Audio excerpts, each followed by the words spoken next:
এই জগৎ সংসারে তোমার মূর্তি পূজা যত না হবে, তুমি লিঙ্গ রূপে বেশি পূজিত হবে, এটা আমার অভিশাপ। তাই জগতে শিবের মূর্তি যত পূজা হয় তার থেকে বেশি শিবলিঙ্গ পূজা হয়, এটা ভৃগু অভিশাপ। এবার যজ্ঞের ফল নিয়ে গেল বৈকুণ্ঠে, দেখছে নারায়ণ নিদ্রায় মগ্ন আর লক্ষ্মী তার চরণ সেবায় মত্ত। তার সম্মুখে ডাকছে, প্রভু নারায়ণ, প্রভু নারায়ণ, ওঠো প্রভু, দেখো আমি তোমার ভক্ত ভৃগু তোমার দ্বারে দাঁড়িয়ে যজ্ঞের ফল দিতে এলাম, সারা দাও, সারা দাও। লক্ষ্মী চলে গেল, কিন্তু নারায়ণ নিদ্রায় মগ্ন রইল, সারাও দিল না, চেয়ে দেখল না। তখন ভৃগু বলল, আমি তোমার ভক্ত তোমার দ্বারে দাঁড়িয়ে, আর তুমি জগতের কর্তা জগৎগুরু হয়ে নিদ্রায় মগ্ন হয়ে আছো, ভক্তের কাতর কণ্ঠের ডাক তোমার কর্ণে প্রবেশ করলো না। তো বেশ, চিরতরের জন্য তোমার আমি নিদ্রা ভঙ্গ করে দেব। প্রধান্বিত হয়ে ছুটে গিয়ে ভৃগু কি করলো, নারায়ণের পক্ষে পদাঘাত করে দিয়েছে। যখন এই নারায়ণের পক্ষে পদাঘাত করলো, নারায়ণের নিদ্রা ভঙ্গ হয়ে গেল। নারায়ণ উঠে নিজের পক্ষে হাত না দিয়ে ভৃগুর চরণটা হাত বুলিয়ে বলছে, ভৃগু, এ পাষাণ হৃদয়, এ পাষাণ হৃদয়ে পদাঘাত করে তোমার চরণে কোনো কষ্ট হয়নি তো ভৃগু? তখন ভৃগুমুনি কাঁদতে কাঁদতে প্রভুর চরণে লুটিয়ে পড়ে বলছে, আমি কি করলাম? আমি ক্ষণিকের জন্য অহংকারে মত্ত হয়ে তোমার পক্ষে পদাঘাত করলাম প্রভু। নারায়ণ বললেন, এতে তোমার কোনো অপরাধ নেই। এ জগতে যে যেমন কর্ম করে তাকে তেমন ফল পেতে হয় ভৃগু। তাই আমি যেমন কর্ম করেছি আমি তেমন ফল পেয়েছি। তুমি আমার ভক্ত, আমার দ্বারে দাঁড়িয়ে আমাকে বারবার ডাকছো, আমি নিদ্রায় মগ্ন ছিলাম, তাই সাজা আমার পাওয়া উচিত। এমন ভুল যেন জীবনে কোনোদিন আমার আর না হয়, তার জন্য আজ থেকে তোমার এই পদচিহ্ন আমি বক্ষে ধারণ করে রাখলাম। নিতাই গৌর হরি হরি বল। সেই হতে নারায়ণের বক্ষে ভৃগু পদচিহ্ন অঙ্কিত হয়ে গেল। বলো ভৃগু, কি কারণে এসেছো? তখন ভৃগু বলল, ত্রিদেবের মধ্যে প্রকৃত ভগবান তুমি, তোমার এত ক্ষমা ভাব, তাই যজ্ঞের ফলের অধিকারী একমাত্র তুমি হলে। তখনই নারায়ণকে যজ্ঞের ফল প্রদান করল। এই ভৃগুর অভিশাপেই ভোলানাথ এই লিঙ্গ রূপে পূজিত হচ্ছে জগৎ সংসার মাঝে। তাই ব্রহ্মা বলছে, এ বিবাহ তুমি না মানতে পারো দক্ষ, আমি এ বিবাহ মানি। যদি তুমি সহ্য করতে না পারো, এখান থেকে দূর হয়ে যাও। পিতার কথা শ্রবণ করে ক্রোধ সম্মান করে দক্ষ চলে গেল। আর ব্রহ্মা নিজে দাঁড়িয়ে দক্ষালয়ে শিব সতীর বিবাহ সম্পন্ন করলো। শিব সতীর বিবাহে আনন্দিত সবে শিব সতী। হরিবল হরিবল হরিবল, নিতাই গৌর হরিবল। বিবাহে রাধে রাধে রাধে, জয় রাধে শ্রী রাধে, আনন্দিত সবে। শিব সতীর বিবাহে আনন্দিত সবে, শিব সতীর বিবাহে আনন্দিত সবে। দেব দেবী মুনি ঋষি পুষ্প বৃষ্টি করে, দেব দেবী মুনি ঋষি পুষ্প বৃষ্টি করে, দেব দেবী মুনি ঋষি পুষ্প বৃষ্টি করে, দেব দেবী মুনি ঋষি পুষ্প বৃষ্টি করে। আনন্দের সীমা নাই, আনন্দের সীমা নাই, শিব সতীর বিবাহে আনন্দের সীমা নাই, শিব সতীর বিবাহে আনন্দের সীমা নাই। গৌর হরি হরি বলে আনন্দের সীমা নাই, গৌর হরি হরি বলে আনন্দের সীমা নাই, গৌর হরি হরি বলে আনন্দের সীমা নাই, গৌর হরি হরি বলে আনন্দের সীমা নাই, আনন্দের সীমা নাই, আনন্দের সীমা নাই। শিব সতীর বিবাহ সম্পন্ন হলো। ধীরে ধীরে নিশি প্রভাত হয়ে গেল। এবার স্বামীর সাথে কৈলাসে গমন করবে সতী। তাই প্রথমে পিতার আশীর্বাদ পাবার জন্য পিতার চরণে প্রণাম করেছে। পিতা চরণ সরিয়ে নিয়ে বলল, সতী তুই এই ভণ্ডটার গলে মালা দিয়ে আমার জগৎ সংসার মাঝে মাথা নিচু করে দিয়েছিস, আমাকে অপমান করেছিস। আজ থেকে তোর আমি মুখ দর্শন করতে চাই না, চলে যা আমার সম্মুখ থেকে। চোখের জল ফেলতে ফেলতে মায়ের কাছে ছুটে গেল। মা চোখের জল মুছিয়ে দিয়ে বলল, রে সতী তোর পিতা তোকে কিছু দেয়নি, আমি আমার সবকিছু দিয়ে তোকে মনের মতো করে সাজিয়ে দেব। করজোরে সতী বলল, মাগো যার স্বামীর অঙ্গের ভূষণ হারের মালা ভস্য ফণি, আমি তো তারই পত্নী। আমার অঙ্গে কি মণি মাণিক্য প্রবাল মুক্তা মানায়?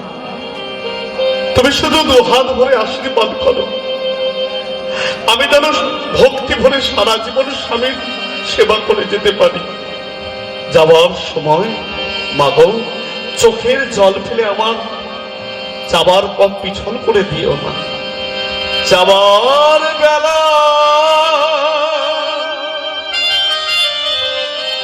কেঁদো না মাগো, হাসি মুখে যেতে দাও। যাবার বেলা কেঁদো না মাগো, হাসি মুখে যেতে দাও। যাবার বেলা কেঁদো না মাগো, হাসি মুখে যেতে দাও। যাবার বেলা কেঁদো না মাগো, হাসি মুখে যেতে দাও।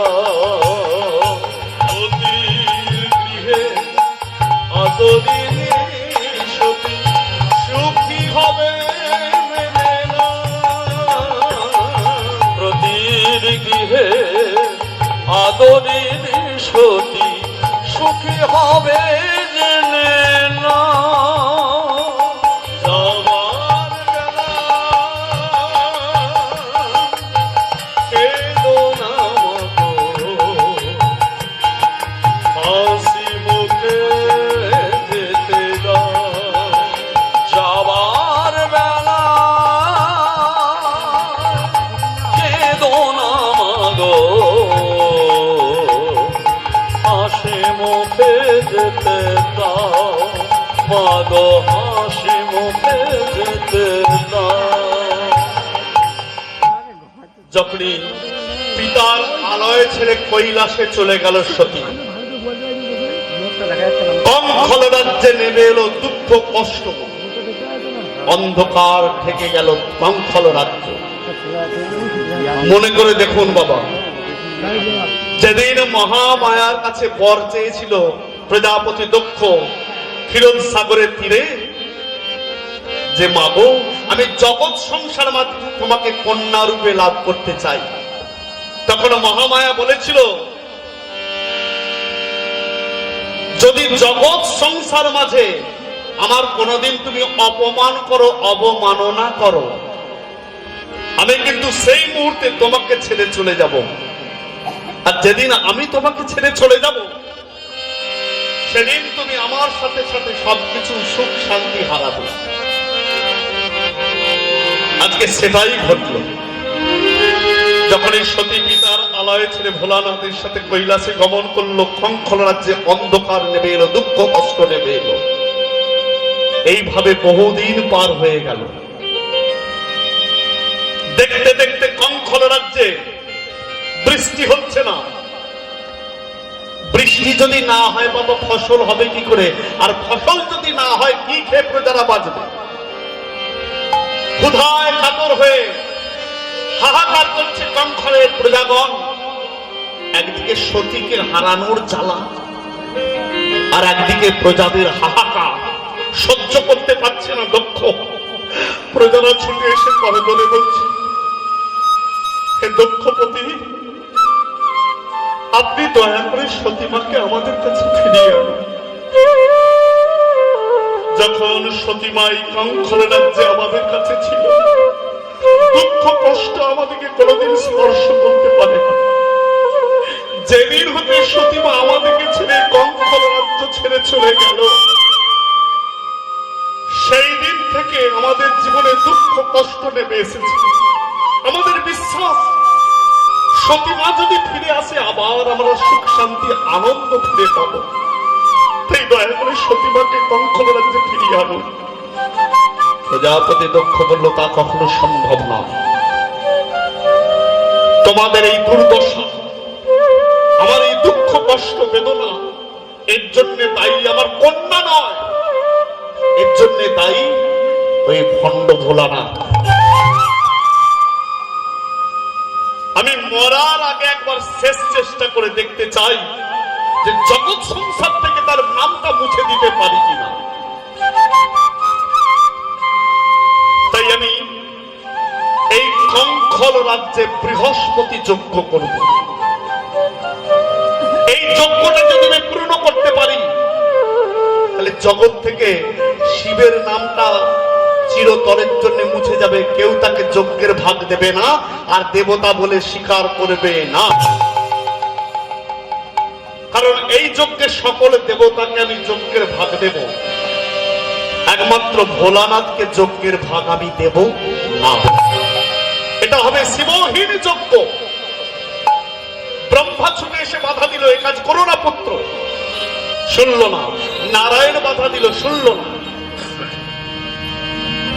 মেতে উঠল শিবহীন যজ্ঞ, বৃহস্পতি যজ্ঞ করার জন্য। যারা শিব বিদ্বেষী তারা বলল, চিন্তা নেই, আপনি যজ্ঞ করুন, আমরা আপনার পাশে আছি। চারিদিকে সেই কথা জেনে গেল। নারদ মুনি ছুটে গেল সংবাদটা দেওয়ার জন্য কৈলাসে।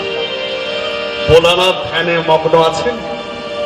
নারদ মুনি চরণ তলে করজোড়ে বসে বলল, হে দয়াময়, হে শঙ্কর, তুমি কি জানো না তোমাকে নিয়ে জগৎ মাঝে কি হলাহলের সৃষ্টি হয়েছে? আমার ভ্রাতা দক্ষ তোমাকে বাদ দিয়ে ওই কঙ্খল রাজ্যে বৃহস্পতি যজ্ঞ করছে। আর এই যজ্ঞটা সে যদি পূর্ণ করতে পারে, জগৎ সংসারে কেউ তোমাকে দেবতা বলে স্বীকার করবে না, যজ্ঞের কেউ ভাগ দেবে না। এর প্রতিবিধান করো তুমি। ভোলানাথ নয়ন মুদ্রিত করে বসে বললেন, নারদ, আমি জানি, সব জানি, তবু আমি নয়ন মুদ্রিত করে বসে আছি কেন জানো? আমি যদি একবার প্রধান্বিত হই, নয়ন মিলে জগৎ মাঝে তাকাই, তাহলে জগৎ সংসারের জীব আর রক্ষা পাবে না। তাই জগতের কল্যাণ, জীবের মঙ্গলের জন্য সবকিছু আমাকে সহ্য করে নিতে হচ্ছে। তাই তো নয়ন মুদ্রিত করে বসে আছি। যাও, আমাকে উত্তেজিত করো না, যাও, চলে যাও। ছুটে গেল সতী মায়ের কাছে। সতী মায়ের চরণ তলে নারদ মুনি বসে বলছে, মা, এই জগতে যে সতী রমণী হয়, সে কি কোনোদিন স্বামীর নিন্দা চর্চা সহ্য করতে পারে? তখন সতীমা করজোড়ে বলল, কি হয়েছে নারদ? নারদ বলল, কি হয়নি? মাগো, তোমার পিতা তোমার স্বামীকে বাদ দিয়ে কঙ্খল রাজ্যে বৃহস্পতি যজ্ঞ করতে চাইছে। সতীমা হাসতে হাসতে বলল, এটা মিথ্যা কথা। আমার পিতা মহাজ্ঞানী, ধার্মিক, নিষ্ঠাবান, সে কোনোদিন এ কাজ করতে পারে না। নারদ বলল, তাহলে আমার কথা বিশ্বাস হচ্ছে না? বেশ, আমি যদি মিথ্যা বলি, তুমি আমাকে যা সাজা দেবে আমি মাথা পেতে নেব। এ জগতে তুমি স্বামীকে ছাড়া, তোমার পিতা মাতাকে ছাড়া আর কাকে বেশি বিশ্বাস করো? বললে, আমার 7টি দিদির মধ্যে আমি রোহিণী দিকে বিশ্বাস করি, কারণ আমার রোহিণী দিদি জীবনে কোনোদিন মিথ্যা কথা বলেনি, মিথ্যা পথে চলেনি। দক্ষের 27 কন্যাকে বিবাহ করেছিল কে? চন্দ্রদেব। 60টি কন্যার মধ্যে কন্যাকে বিবাহ করেছিল কে? চন্দ্রদেব। 60টি কন্যার মধ্যে 27টি কন্যাকে বিবাহ করেছিল এই চন্দ্র। চন্দ্রের 27টি পত্নীর মধ্যে রোহিণী একজন, জীবনে সে মিথ্যা কথা বলেনি, মিথ্যা পথে চলেনি। তখন নারদ মুনি বলল, বেশ, তাহলে তুমি তোমার রোহিণী দিকে গিয়ে প্রশ্ন করো, আমি যা বলছি সত্য না মিথ্যা। সতীমা ছুটে গেল রোহিণী দিদির কাছে, করজোরে বলল, দিদি, এ কথা কি সত্য? আমাদের পিতা আমার স্বামীকে বাদ দিয়ে বৃহস্পতি যজ্ঞ করছেন কঙ্খল রাজ্যে। তুমি জীবনে কোনোদিন মিথ্যা বলনি, মিথ্যা পথে চলনি, আজও বলবে না, সত্য করে বলো দিদি, ছলনা করো না। আজকে যদি আমায় মিথ্যা বলো তোমার সর্বনাশ হবে। ভুলে যেও না, আমার স্বামী তোমার স্বামীকে নিজের মস্তকে ঠাঁই দিয়েছিলেন বলে দিদি তোমার এখনো স্মৃতিতে সিঁদুর আছে, তোমার স্বামী জগতে বেঁচে আছে। দেখবেন ভোলানাথের ছবি যেখানে আছে, ভোলানাথের ললাটে মানে কপালে কি আঁকা থাকে বলুন তো? আধখানা চাঁদ থাকে না? ভালো করে লক্ষ্য করবেন, যাদের গৃহে ভোলানাথের ছবি আছে দেখবেন ভোলানাথের মস্তকে একদিকে আধখানা চাঁদ আঁকা থাকে। সে কথাটাই সতী দিদিকে বলছে যে আমার স্বামী যদি তোমার স্বামীকে নিজের মস্তকে ঠাঁই না দিত, তোমার স্বামী চন্দ্রের মৃত্যু হয়ে যেত। ভোলানাথ চন্দ্রকে নিজের মস্তকে ধারণ করেছিলেন বলে ভোলানাথের জগৎ মাঝে আর একটা নাম হলো চন্দ্রশেখর। তো কেন চন্দ্রকে নিজের মস্তকে ঠাঁই দিয়েছিলেন ভোলানাথ? দক্ষের 27টি কন্যাকে বিবাহ করেছিল তো চন্দ্র, তার মধ্যে রোহিণী একজন। রোহিণী সৎ কথা বলতো, সৎ পথে চলতো বলে চন্দ্র তার কথা মেনেই চলতো, তাকে বেশি ভালোবাসত। আর তার 26টি পত্নী সর্বদা স্বামীকে মিথ্যা বলতো, তাই তাদেরকে সহ্য করতে পারত না চন্দ্র। তখন তার 26টা পত্নী পিতা দক্ষের কাছে ছুটে গিয়ে বলল, আমাদের স্বামী রোহিণীকে বেশি ভালোবাসে, আমাদেরকে ভালোবাসে না, পিতা তুমি এর বিচার করো। জামাই চন্দ্রকে ডাক দিয়ে দক্ষ অনেক বোঝালো, কিন্তু তার পরিবর্তন হলো না। যখন পরিবর্তন হলো না, বারবার একই কর্ম করে যাচ্ছে, তখনও দক্ষ প্রধান্বিত হয়ে বলেছিল, তুমি আমার 27টি কন্যাকে বিবাহ করেছ, 26টি কন্যাকে দুঃখ দিচ্ছ, আর একটি কন্যাকে আনন্দ সাগরে ভাসাচ্ছ। তোমাকে অনেকবার সাবধান করেছি, তোমার পরিবর্তন হয়নি। তাই চন্দ্র, আমি তোমাকে অভিশাপ দিলাম, যে রূপের যৌবনের তোমার এত অহংকার, সে রূপ যৌবন তোমার থাকবে না। আমার অভিশাপে এই মুহূর্তে তুমি ক্ষয় রোগগ্রস্ত হও।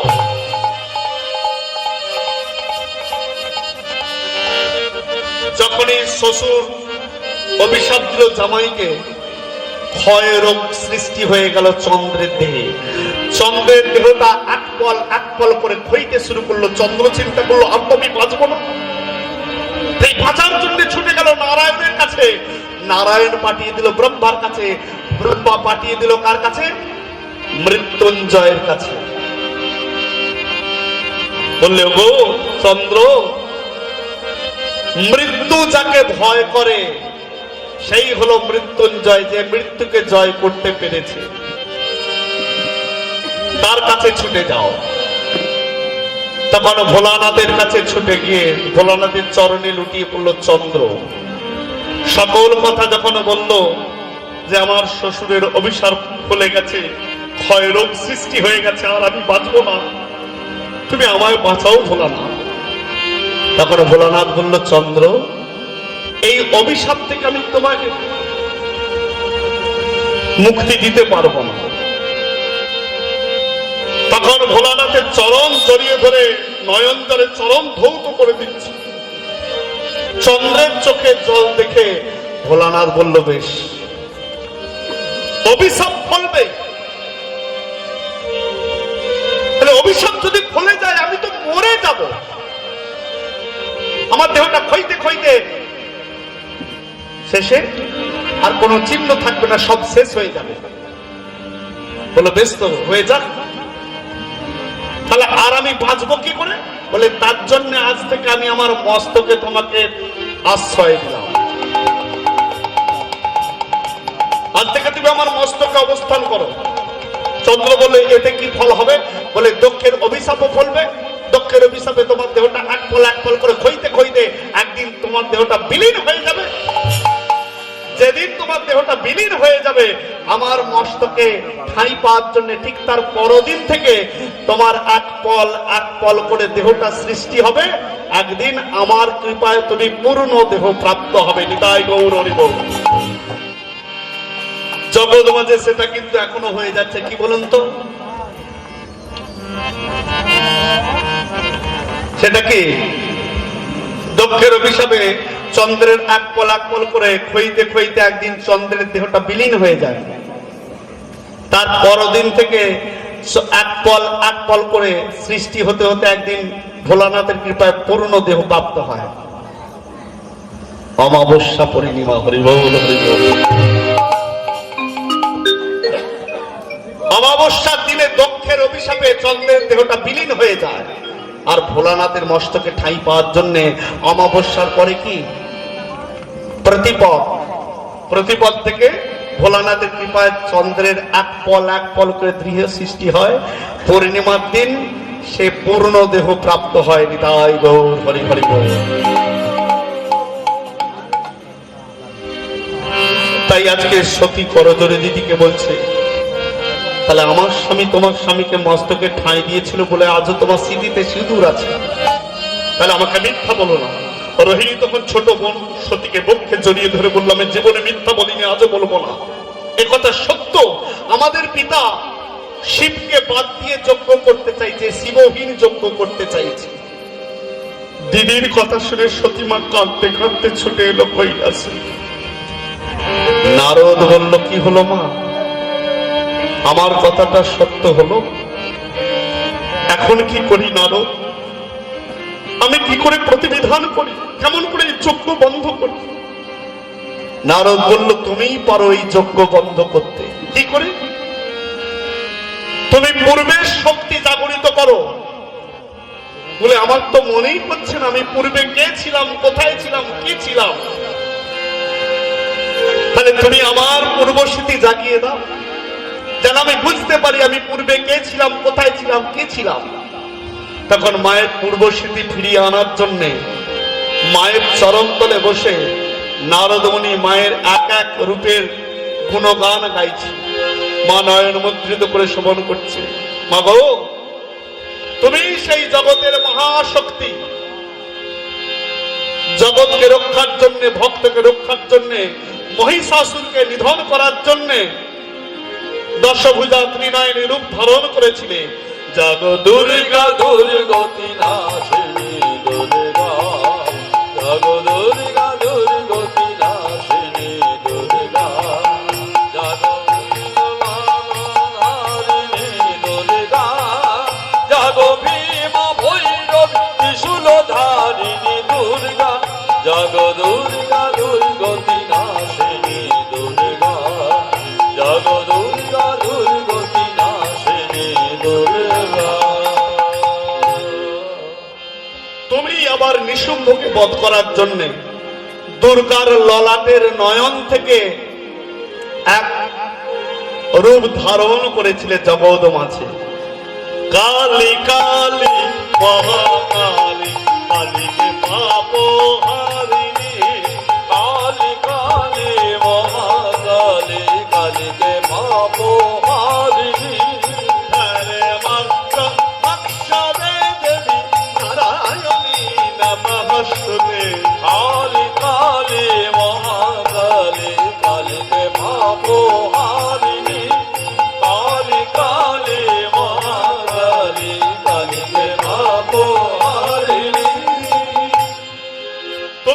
কখনো ছিন্ন মস্তা রূপ ধারণ করে নিজের দেহে রুধির মানে রক্ত তোমার সঙ্গিনী ডাকিনী যোগিনীকে পান করিয়েছিলেন সৃষ্টিকে রক্ষার জন্য, সেই রূপে পূজিতা হচ্ছে জগৎ সংসার মাঝে। ছিন্ন মস্তা রূপা, ছিন্ন মস্তা রূপা, ছিন্ন মস্তা রূপা, ছিন্ন মস্তা রূপা, তাতে কলে বল নিজ শিরে গানে, নিজ শিরে গানে কৃপা। ছিন্ন মস্তা রূপা, ছিন্ন মস্তা রূপা। কখনো বগলা, কখনো সরসী, কখনো ভুবনেশ্বরী এক এক রূপে রূপান্তরিত হয়েছে, মনে পড়ছে না? নারদের স্তব স্তুতি শ্রবণ করে সতী মায়ের পূর্ব শক্তি মা জানতে পারল। মা যখন পূর্ব স্মৃতি ফিরে পেয়েছে, নিজের শক্তির কথা জানতে পেরেছে, তখন মা নারদকে বলল, আমি জানতে পেরেছি আমি কে, আমি সেই মহাশক্তি। নারদ যখন দেখলো মা পূর্বের কথা জানতে পেরেছে, মায়ের পূর্ব শক্তি মায়ের মধ্যে জাগরিত হয়েছে,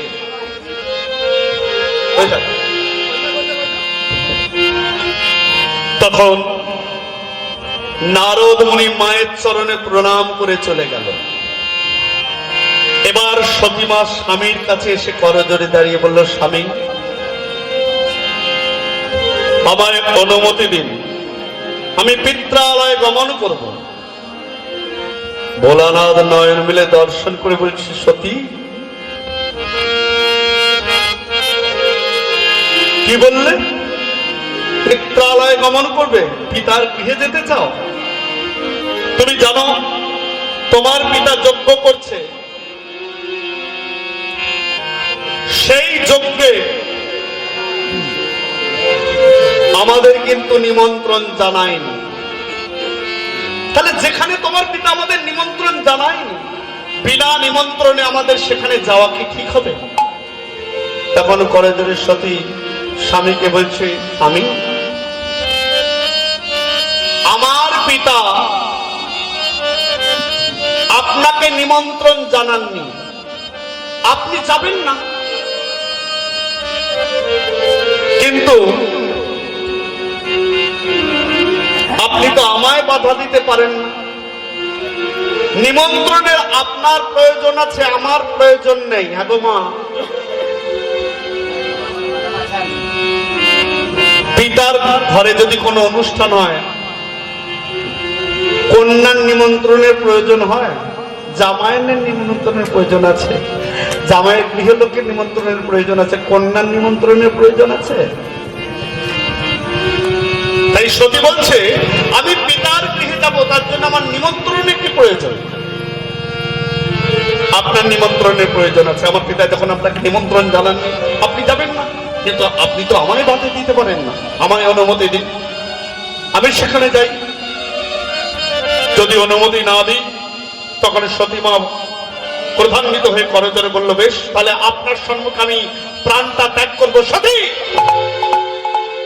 ক্ষমা করবেন স্বামী, সতী নারীর এটা ধর্ম নয়, সে বসে বসে স্বামীর নিন্দা চর্চা করেন, শ্রবণ করবে, এটাও তার মহাপাপ। এ জগতে কোন নারী যদি স্বামীর নিন্দা চর্চা করে, নিজের কানে নিজের স্বামীর নিন্দা চর্চা শ্রবণ করে, তাকে নরক যন্ত্রণা ভোগ করতে হয়। হরিবল হরিবল। কারণ শাস্ত্রে বলা আছে, পতি পরম গুরু। তাহলে আমি তো বসে বসে আপনার নিন্দা চর্চা শ্রবণ করতে পারবো না, তার থেকে আমার মৃত্যু অনেক আনন্দে। কিন্তু সেখানে গেলে যদি কোনো অঘটন ঘটে, তখন জগৎ সংসার রক্ষা পাবে তো? বেশ, তুমি যখন এত বড় কথা বললে সতী, আর আমি তোমাকে বাধা দেব না। যাও, তুমি পিত্রালয়ে গমন করো। নন্দে ভেঙ্গে যা, তোদের মাকে তার পিতার গৃহে নিয়ে যাও। নন্দে ভেঙ্গি আনন্দে বিভোর হয়ে এসে মাকে কাঁধে চাপিয়ে নিয়ে চলেছে। যত ভূত প্রেত আনন্দে যাচ্ছে সেখানে। বলে দোলা রে দোলা, দোলা রে দোলা, চতুর দোলা, ওরে চতুর দোলা রে, মা সতী রানী বাবা ভোলা। আরে মা সতী রানী বাবা ভোলা। আলি হানা হানা হানা হানা জয় শিব শম্ভু, ভৈরব লীলা দোলা লম্বু। হর হর হর হর জয় শিব শম্ভু, হরিনাম লীলা জয় তালা লম্বু। বলি জয় জয় জয় জয় জয় সতী রানী, দুর্গাটি বাগাম মারে শুলপানি। জয় জয় জয় জয় জয় সতী রানী, তোর জটি বাদল দেব সুলতানি। দোলা রে দোলা, দোলা রে দোলা, আরে হায় চতুর দোলা, ওরে চতুর দোলা রে, আমার মা সতী রানী বাবা ভোলা। আমার মা সতী রানী বাবা ভোলা। হায় হায় দোলা রে দোলা, হায় হায় দোলা রে দোলা, হায় হায় দোলা রে দোলা, আরে দোলা রে দোলা, দোলা রে দোলা, দোলা রে দোলা, দোলা রে দোলা, দোলা রে দোলা। এদিকে যজ্ঞ শুরু হয়ে গেছে, মুনি ঋষিরা সকলে মন্ত্র উচ্চারণ করছে। দেখবেন যে কোনো যজ্ঞ কখন পূর্ণ হয় বলুন তো? যখন যজ্ঞে পূর্ণাহুতি প্রদান করা হয় তবে যে কোনো যজ্ঞ পূর্ণ হয়। যতক্ষণ না যজ্ঞে পূর্ণাহুতি দেয়া না হয় কোন যজ্ঞ পূর্ণ হয় না। যজ্ঞ শুরু হয়েছে, এবার বাকি শুধু পূর্ণাহুতি প্রদান। পূর্ণাহুতি প্রদান করে দিলেই যজ্ঞটা কিন্তু পূর্ণ হয়ে যাবে। এমন সময় সকলে বলতে লাগলো সতী আসছে, সতী আসছে। এই রব শুরু করেছে। এত বছর পর সতী কঙ্খল রাজ্যে আসছে, তাই আনন্দে সকলে যজ্ঞ দর্শন ত্যাগ করে ছুটে চললো কোথায়? পথের মাঝে। দোলা রে দোলা, আর এমন কলরব শুরু হয়েছে যজ্ঞস্থলে, মুনি ঋষিরা যে মন্ত্র উচ্চারণ করছে সেই মন্ত্রটাই প্রজাপতি দক্ষ শুনতে পাচ্ছে না। তাহলে পূর্ণাহুতির মন্ত্রটা যদি শুনতে না পায় তাহলে পূর্ণাহুতি দেবে কি করে? আর পূর্ণাহুতি না হলে যজ্ঞ পূর্ণ হয় কি করে? যজ্ঞ পূর্ণ হচ্ছে না। আর এমন সময় সতীর মা প্রসূতি সেও যজ্ঞ দর্শন ত্যাগ করে ছুটে গেল কন্যার কাছে পথের মাঝে। বহু বছর পর কন্যা আসছে, তাই প্রসূতি আনন্দে ছুটে গিয়ে কন্যাকে বক্ষে জড়িয়ে ধরে বললে, মা সতী এসেছিস মা? আয় আয় মা, চল যজ্ঞস্থলে চল। কন্যাকে বক্ষে জড়িয়ে ধরে ধীরে ধীরে যজ্ঞস্থলে মা নিয়ে যাচ্ছে। যজ্ঞস্থলে উপস্থিত হয়ে পিতার পশ্চাতে দাঁড়িয়ে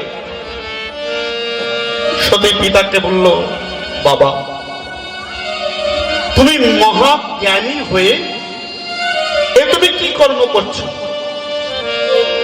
তুমি যাকে বাদ দিয়ে আজকে যজ্ঞ করতে চাইছো, তুমি কি জানো না তাকে বাদ দিয়ে জগৎ মাঝে কোনো যজ্ঞ করা সম্ভব নয়?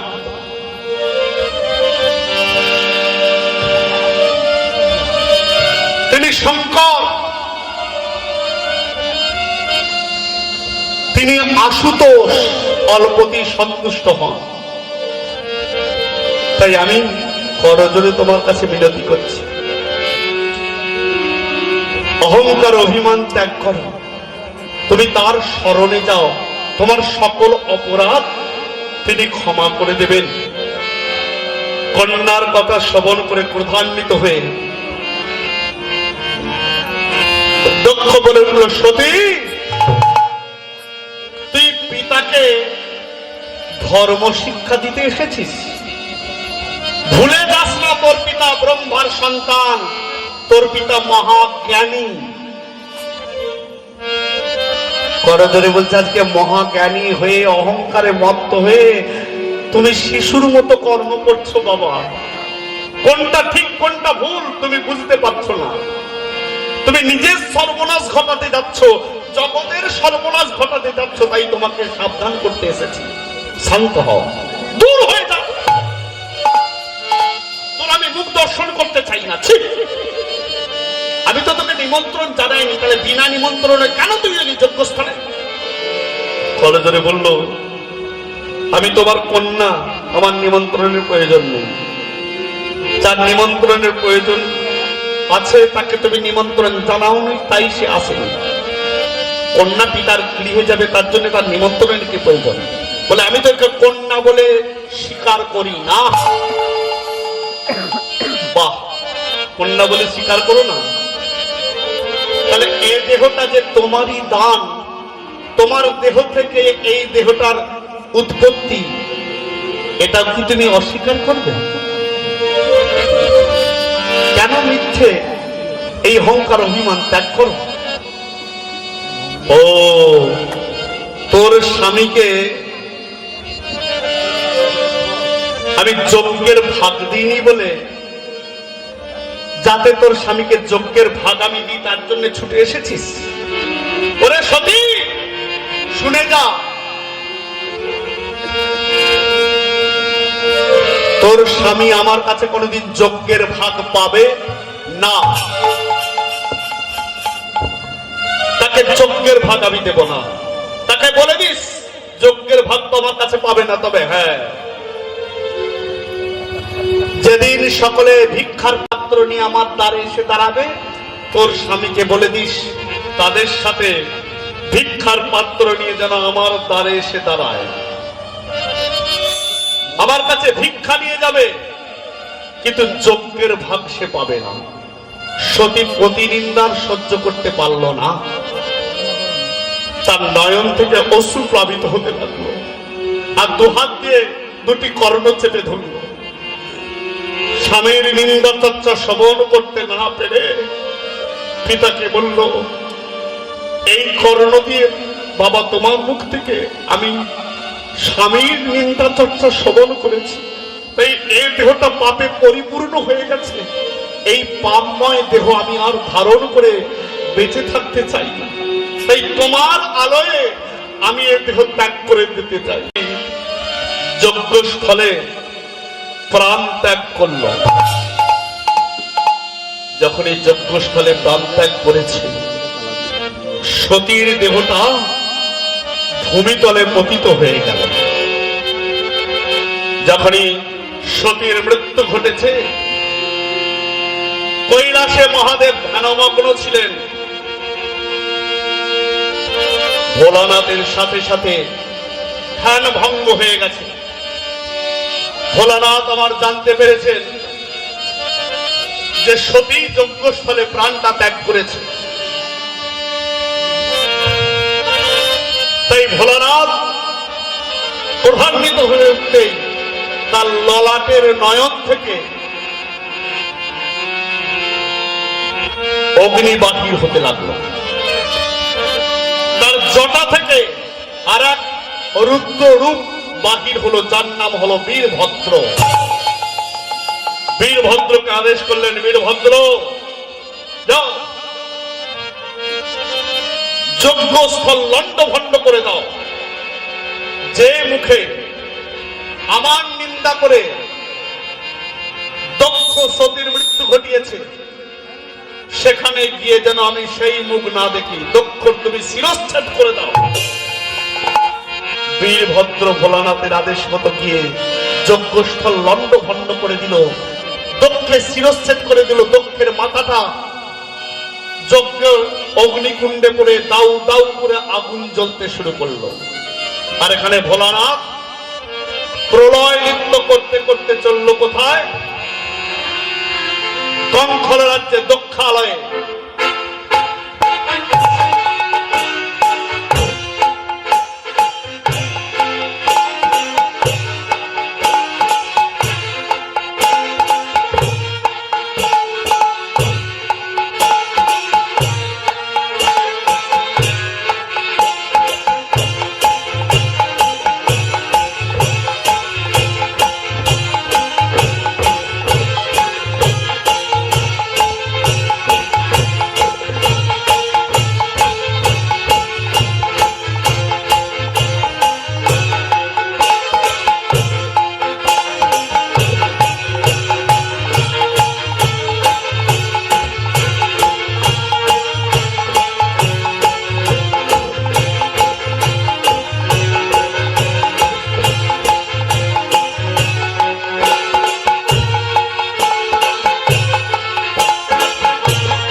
সমস্ত পাতাল টলবল টলবল করছে, কেউ সম্মুখে এসে দাঁড়াতে পারছে না।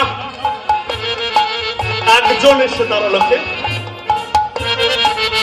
সতীর মা প্রসূতি। করজোরে ভোলানাথকে বলল, ভোলানাথ, অপরাধ করেছে আমার স্বামী, কিন্তু শাস্তি কেন পাচ্ছি আমি? আমি তো তোমাকে শাস্তি দিইনি, যে অপরাধ করেছে তাকেই আমি শাস্তি দিয়েছি। হে ভোলানাথ, তুমি কি জানো না, একটি বিবাহিত নারীর কাছে তার স্বামী হলো পরম ধন। সেই স্বামীকে হারিয়ে আমাকে পতিহীনার যন্ত্রণা সারা জীবন বয়ে বেড়াতে হবে। এর থেকে একটি নারীর জীবনে বেশি দুঃখ কষ্ট কি আছে? দয়া করে আমার স্বামীর প্রাণটা তুমি ফিরিয়ে দাও। আমি সতীর মা, সতীর কথা ভেবে আমি সতীর মা হয়ে তোমাকে ভিক্ষা চাইছি, আমার স্বামীর প্রাণ ভিক্ষা দাও, নইলে সতী মরেও শান্তি পাবে না। ভোলানাথ সতীর কথা ভেবে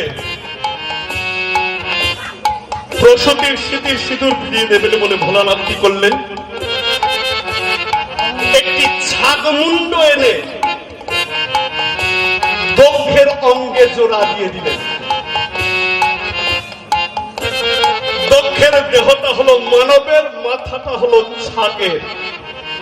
বলে কি কারণে আমার স্বামী নিজের বদন পেল না?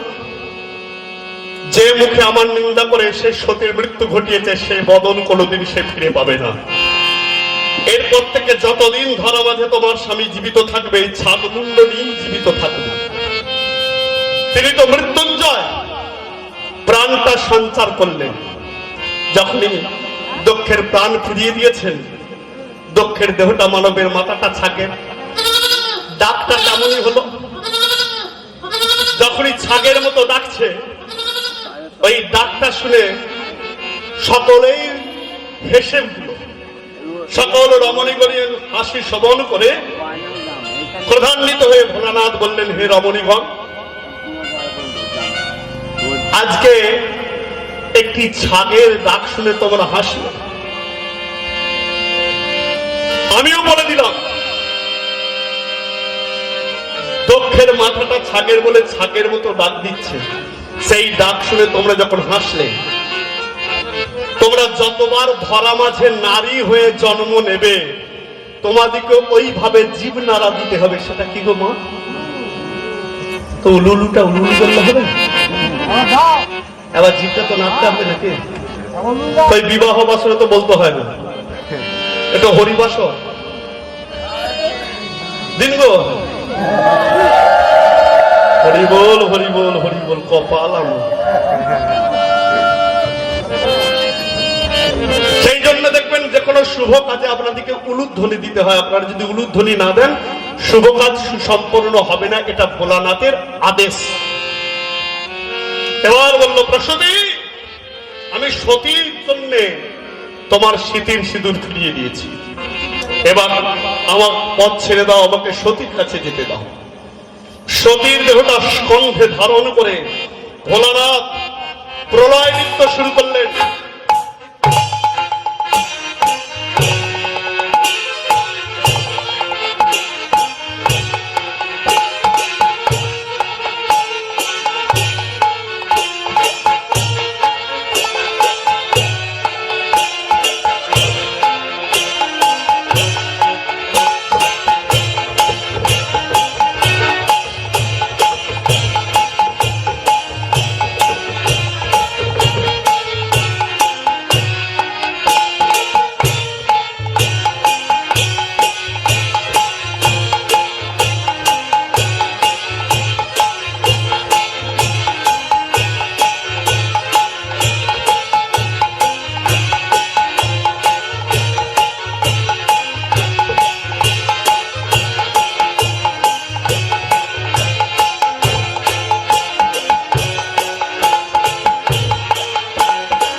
টলমল টলমল করছে।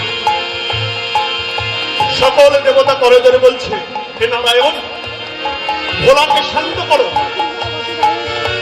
সকলে ভোলানাথের স্তুতি করছে। ওম নমঃ শিবায়, ওম নমঃ শিবায়,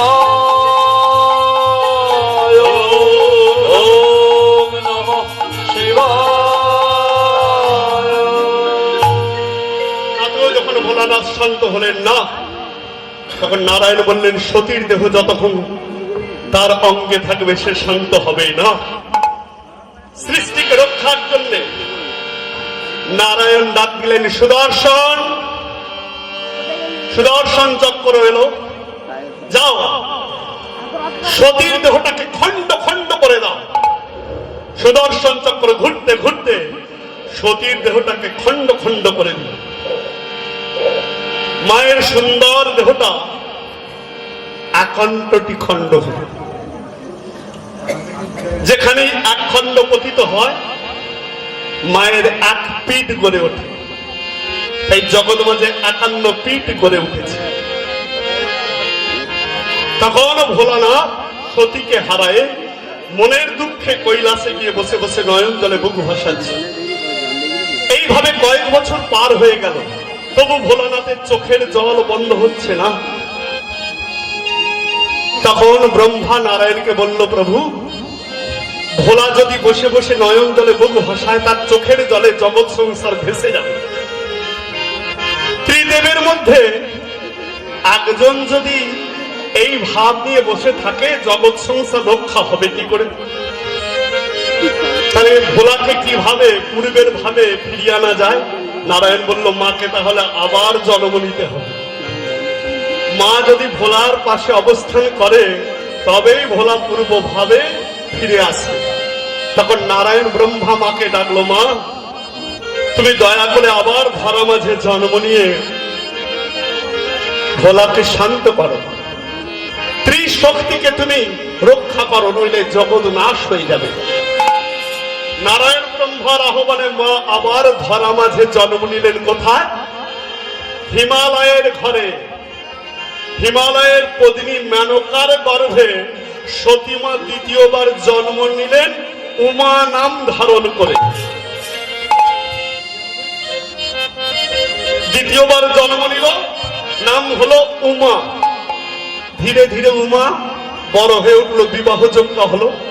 যখন হিমালয়ের কন্যা উমা বিবাহযোগ্য হয়েছে, নারায়ণ ব্রহ্মা ভোলার সাথে তার বিবাহ সম্বন্ধ করল। হিমালয় বলল, শিব হবে আমার জামাই, এ তো আনন্দের কথা, আমি এই বিবাহে রাজি। তো ভোলানাথ বিবাহ করতে এসেছে হিমালয়ের কন্যা উমাকে। বাবার তো আর কোনো বেশভূষা নেই, মাথায় জটা, পরনে বাগছাল, হাতে ত্রিশূল। তো ভোলানাথ বিবাহস্থলে দাঁড়িয়ে আছে নয়ন মুদ্রিত করে। সকলে আনন্দে বলছে, আহা হা, মেনকার কি কপাল গো, শিবকে জামাই রূপে পেল, আহা, অঙ্গ থেকে যেন জ্যোতি বাহির হচ্ছে। মেনকা তখন গরম করে খুব জামাইকে বরণ করছে। নারদ তখন কি করেছে, ওই বরণ ডালাতে ঈষদমূল দিয়ে দিয়েছে। রাধে রাধে। দেখবেন ঈষদমূল যেখানে থাকে না, কোন বিষধর সর্ব সেখানে যাবে না। আর যদিও বিষধর সর্ব সেখানে থাকে, ঈষদমূলের গন্ধ করে সেখান থেকে তাড়াতাড়ি চলে যাবে। নারদ জানে যে ভোলানাথ যে বাগছালটা কোমরে জড়িয়ে রেখেছে, শীষনাগকে বেল্ট রূপে ব্যবহার করছে। তখন তার বেল্ট ছিল না, তো বাবা বেল্ট পাবে কোথায়? এই শীষনাগকে বেল্ট রূপে কোমরে ব্যবহার করছে। বাগছালটা জড়ানাথ এই শীষনাগকে দিয়ে কোমরে। নারদ জানে, এই বরণ ডালায় চুপি চুপি ঈষদমূল দিয়ে দিয়েছে। মেনকা তো জানে না, খুব গরম করে জামাইকে বরণ করছে। বরণ করতে করতে বরণ ডালা যখনই জামাইয়ের কটিততে মানে কোমরের কাছে নামিয়েছে, এই বরণ ডালায় ঈষদমূলের গন্ধ শীষনাগের নাসাক করে প্রবেশ করেছে। সে গন্ধটা সহ্য করতে না পেরে বাবার কোমর থেকে চরণ বেয়ে নেমে চলে গেছে। নিতাই গৌর হরিবল হয়ে গেছে।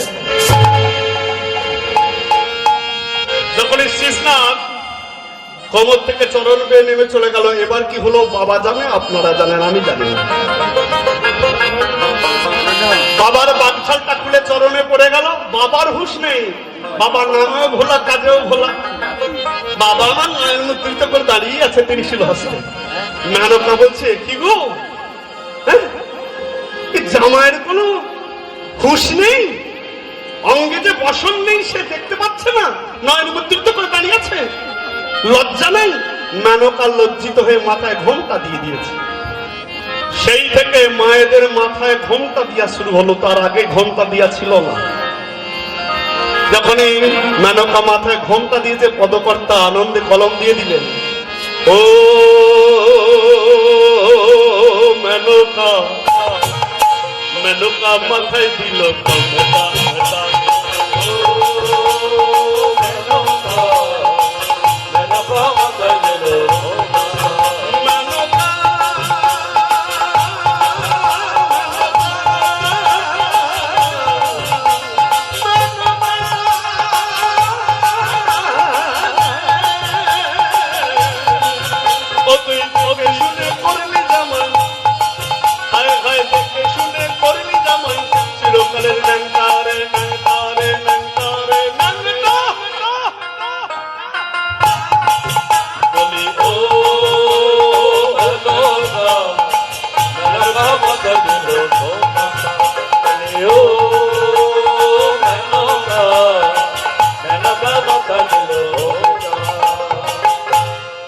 ধীরে ধীরে উমা ভোলার বিবাহ সম্পন্ন হলো।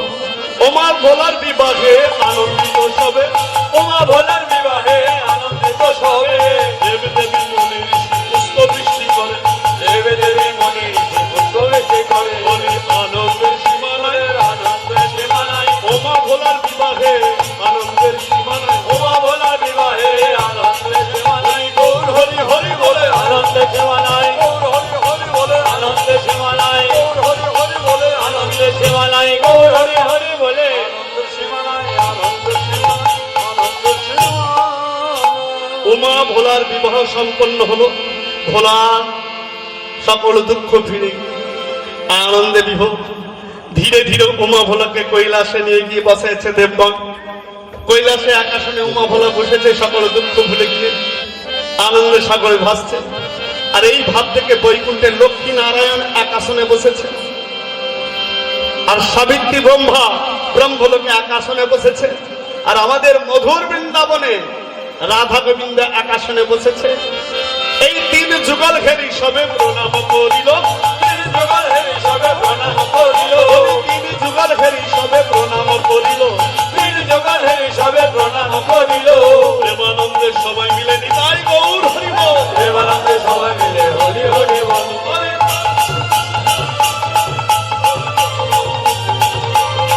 হরি বল, হরি বল, হরি বল, হরি বল। আর নাই উঠে বলুন কি মদনের কথা। আচ্ছা আচ্ছা আচ্ছা আচ্ছা, হরি বল, হরি বল। আচ্ছা ঠিক আছে, বাবা যখন অনুরোধ করেছে একটু বলে দিয়ে মদনের ব্যাপার। এটা রাসের তত্ত্ব, অন্য কোনো তত্ত্ব না। এটা রাস করতে গেলে মদনের তত্ত্বটা আসে, যে মদন বান যোজনা করেছিল কেন। মদন পাঁচটি বান, মদন মাদন মোহন শোষণ স্তম্ভন। প্রথম বান যোজনা করেছিল পরীক্ষা করার জন্য, যে আমার পাঁচটি বান, আমি দেখতে চাই আমার বানের কত ক্ষমতা। তাই প্রথম বান যোজনা করলো দেবরাজ ইন্দ্রকে। দেবরাজ ইন্দ্র মদন বানে উন্মত্ত হয়ে কি করলো, গুরুপত্নী অহল্যাকে হরণ করে বসল। যখনই গৌতম মুনির পত্নী অহল্যাকে ইন্দ্র হরণ করলো, গৌতমের অভিশাপে অহল্যা হলো পাশানি। আর গৌতম শিষ্য ইন্দ্রকে অভিশাপ দিল, তুই আমার রূপ ধারণ করে গুরুমাকে হরণ করলি, এই অপরাধের জন্য তোর দেহে সহস্র জনিদার হয়ে যাবে। এই সহস্র জনি সৃষ্টি হয়ে গেল ইন্দ্রের দেহে।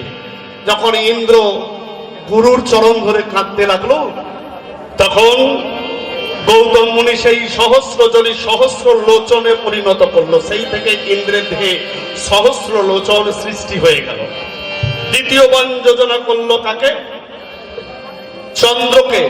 চন্দ্র গুরু পত্নী হরণ করলো। চন্দ্রের গুরু হলো বৃহস্পতি, তার পত্নীর নাম তারা। তৃতীয় যোজনা করলো সৃষ্টিকর্তা ব্রহ্মাকে। ব্রহ্মা মদন পানে উন্মত্ত হয়ে নিজের কন্যাকে আলিঙ্গন দিতে গেল, তাই ব্রহ্মার কন্যা হয়ে গেল অন্ধকার লজ্জিত হয়ে, তাই তার নাম দেওয়া হলো সন্ধ্যা। সেই জন্য আমরা সকল হিন্দু গৃহেতে সন্ধ্যার সময় উলুধ্বনি শঙ্খধ্বনি বা ধূপ প্রদীপ দর্শন করিয়ে থাকি, শঙ্খধ্বনি করি সন্ধ্যাকে শান্ত রাখার জন্য, তার দুঃখ মোচন করার জন্য। চতুর্থ বন যোজনা করলো ভোলানাথকে। ভোলানাথের ধ্যান ভঙ্গ হয়ে গেল। ভোলানাথ বললেন, রে মদন, তোর এত অহংকার, তুই আমাকে বান যোজনা করে ধ্যান ভঙ্গ করলি, যা আমার অভিশাপে তুই হয়ে যা ভস্ম। ভোলানাথের অভিশাপে মদন হয়ে গেল ভস্ম। মদনের পত্নী রতি সংবাদ পেয়ে ছুটে এসে ভোলানাথের চরণ ধরে কাঁদল যে দয়া করে আমার স্বামী প্রাণ ফিরিয়ে দাও ভোলানাথ। রতির চোখে জল থেকে ভোলানাথ থাকতে না পেরে বললেন, বেশ কাঁদিস রে রতি, তোর প্রতি প্রাণ ফিরে পাবে, তবে তার কোনো অঙ্গ থাকবে না। ভোলানাথের কথায় মদনের কোনো অঙ্গ নেই বলে মদনের আর এক নাম হয়েছে অনঙ্গ। এই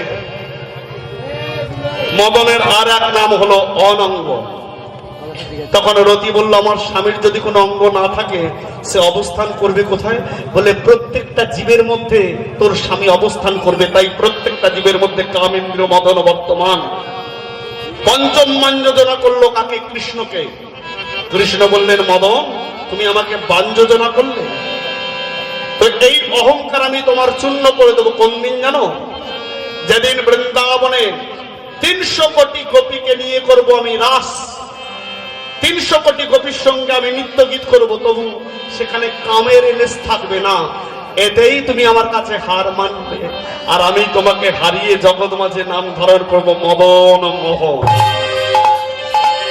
বাবা, তাই আজকে সকল যুগল দর্শন করে আনন্দ গায়, দুহাত তুলে বলে রে কৃষ্ণ নাম, পূর্ণ হবে সকল মনস্কাম।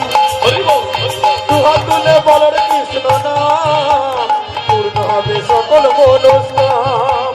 দুহাত তুলে বলে রে কৃষ্ণ নাম, পূর্ণ হবে সকল মনস্কাম। একবার কৃষ্ণ বলে বাহু তোলে নাচো রে মন, হরি বলে হরি বল। কৃষ্ণ বলে দুটি বাহু তুলে নাচো রে মন, হরি বলে দুটি বাহু তুলে নাচো রে মন, হরি বলে। হরি নামে আছে পরম আনন্দ, আনন্দ বলে যাবে লীলানন্দ।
তত্ত্ব কি, জয়। ভোলানাথ কি, জয়। মা দুর্গা কি, জয়। মা বিশ্বহরি কি, জয়। রামস্ব সর্বদেব দেবী কি, জয়। আপন আপন গুরু গোসাই কি, জয়। ওম করতাল কি, জয়। রাধে রাধে রাধে জয় রাধে রাধে, বলো রাধে রাধে জয় রাধে রাধে। রাধে রাধে রাধে জয় রাধে রাধে, রাধে রাধে রাধে জয় রাধে রাধে রাধে। বলি রাধে রাধে রাধে জয় রাধে রাধে, বলো রাধে রাধে জয় রাধে রাধে। রাধে রাধে রাধে জয় রাধে রাধে, রাধে রাধে রাধে জয় রাধে রাধে। बोली वृंदावन में, राधे राधे गिरिवन में, राधे राधे कालिंदी में, राधे राधे यमुनानगर में, राधे राधे बरसाना में, राधे राधे बकुला में, राधे राधे राधे राधे राधे राधे राधे। राधे राधे नाम जप करो, कृष्ण नाम रस प्रिया करो। राधे राधे राधे नाम जप करो, कृष्ण नाम रस प्रिया करो। राधे गंगी तुमको शक्ति, तुमको मिलेगी कृष्ण की भक्ति। राधे गंगी तुमको शक्ति, तुमको मिलेगी कृष्ण की भक्ति। राधे गंगी तुमको शक्ति, तुमको मिलेगी कृष्ण की भक्ति। राधे गंगी तुमको शक्ति, तुमको मिलेगी कृष्ण की भक्ति। बोलो राधे राधे जय राधे राधे, बोलो राधे राधे जय राधे राधे।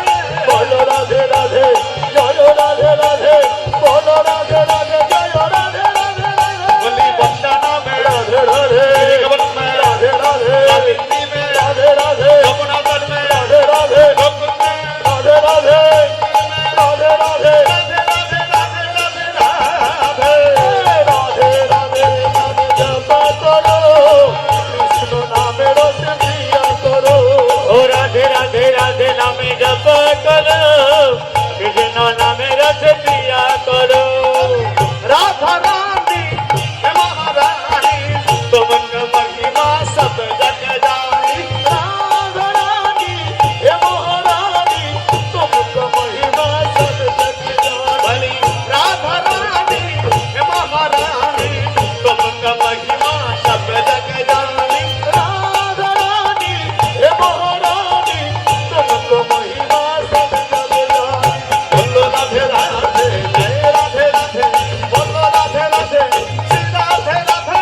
जय राधे राधे जय राधे राधे, बोलो राधे राधे जय राधे राधे बोली राधे। राधे राधे नाम जप करो, कृष्ण नाम रस प्रिया करो।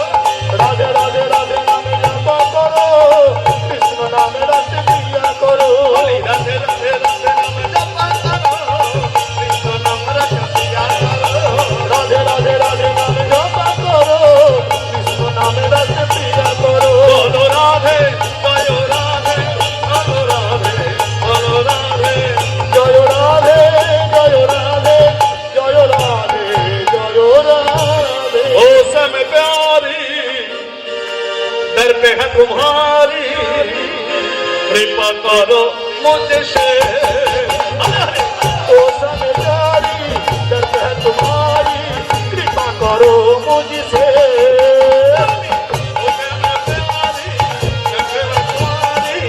कृपा करो मुझसे।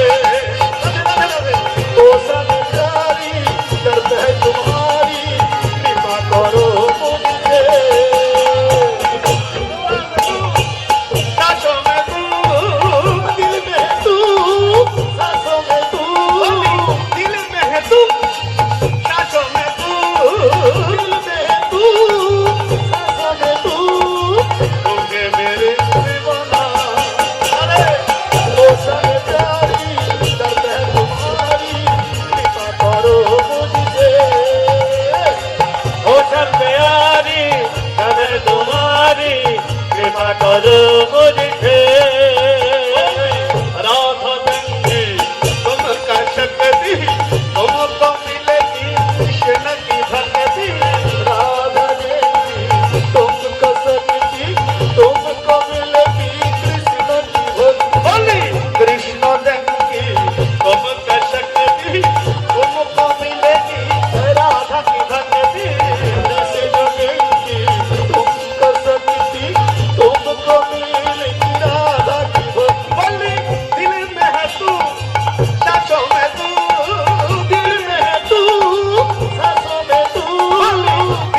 হ্যালো, ঠাকুর মশাইয়ের কাছে আমাদের কমিটির একটা অনুরোধ, হে ভোলানাথ গানটি একটু যদি মঞ্চে একটু গেয়ে দেন, সকলের অনুরোধ। ভোলানাথ, হে ভোলানাথ। হ্যালো, এত কিছু কিছু গান আছে যেগুলো এত নৃত্য বা গান করার পর সম্ভব নয়, হ্যাঁ, কিছু মনে করবেন না। ঠিক আছে, তো আমি অনেক জলটা একটা ছোট গিয়ে দিচ্ছি, ঠিক আছে, মনে ঠিক করবেন না। অনুরোধ একটা গান, ঠিক আছে। তার মধ্যে অনেক টান আছে। ঠিক আছে, হে ভোলানাথ, ভোলানাথ গানটা অনেক টান আছে, সম্ভব না। ওনাটা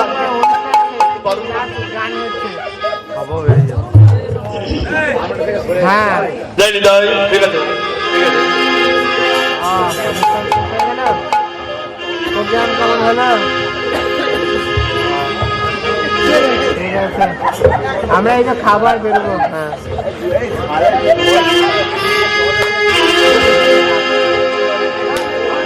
ऐसी लगी लगन मेरा हो गई मगन, ऐसी लगी लगन मेरा हो गई मगन, पता गली गली हरी गो गाने लगी मेरा गगन।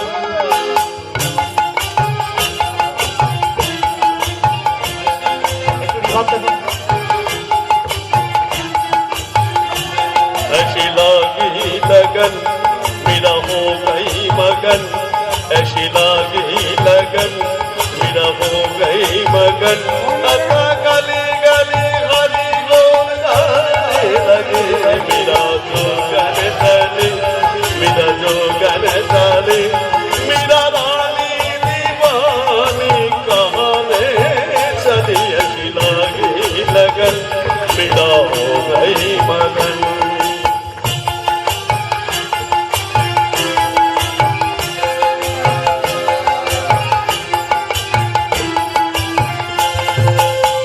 राना में विष दिया मानो अमृत पिया,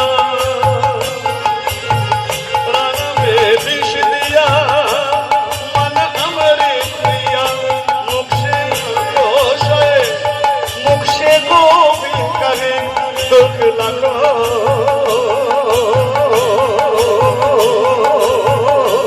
सगे, मुख से गोविंद कहे मेरा रानी दीवानी कहाने चली, हंसा गली गली गली हरी गाने लगी, ऐसी लगी लगन मेरा हो गई मगन, ऐसी लगी लगन मेरा हो गई मगन, हंसा गली गली हरी गोन गाने लगी, मेरा जो गने चली, मेरा जो गने चली, मेरा रानी दीवानी कहाने चली, ऐसी लगी लगन मुझे जो गई मगन, ऐसी लगी लगन मेरा हो गई मगन।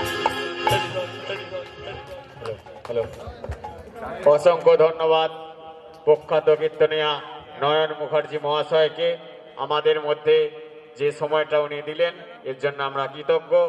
আগামীকাল বিশেষ আকর্ষণ নদিয়া থেকে আগত পুতুল নাচ, গ্রাম বাংলার ঐতিহ্য থেকে ছিটকে পড়া যে জিনিসটি আমরা মঞ্চে কাল পরিবেশন করব। শুভরাত্রি, মহাসপ্তমীর সকলকে আন্তরিক প্রীতি, শুভেচ্ছা, অভিনন্দন।